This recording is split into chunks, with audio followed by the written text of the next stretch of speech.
இந்த நல்லா கவனிங்க, 3 வேதம் இருக்குது. தீர்க்கதரிசி தான் இதை சொல்றாரு.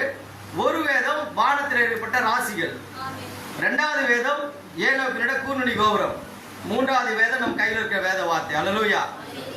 இந்த பைபிள்ல தமிழ்ல நிறைய பிரிண்டிங் மிஸ்டேக் தெரியுமா உங்களுக்கு? நிறைய பிரிண்டிங் மிஸ்டேக் இருக்கு, டிரான்ஸ்லேஷன் மிஸ்டேக் இருக்கு.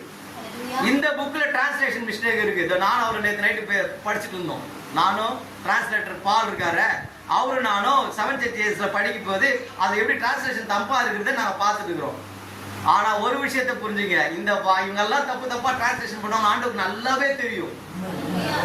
5 அப்பம் மீன் வச்சுட்டு நல்லாவே தெரியும். ஆனாலும் உங்ககிட்ட என்ன இருக்குன்னு கேட்டார்ல, அவர் தெரியாமல கேட்கற, தெரிஞ்சுதான் கேட்டாரு. அதே மாதிரி இந்த டிரான்ஸ்லேட்டர் எல்லாம் தப்பா பண்ணுவாங்க, நல்லாவே தெரியும்.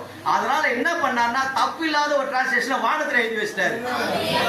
எவனும் என்ன பண்ண முடியாது, எப்பேற்பட்ட கில்லாடி டிரான்ஸ்லேஷன் பண்ண முடியாது சொல்லிட்டாரு. என்ன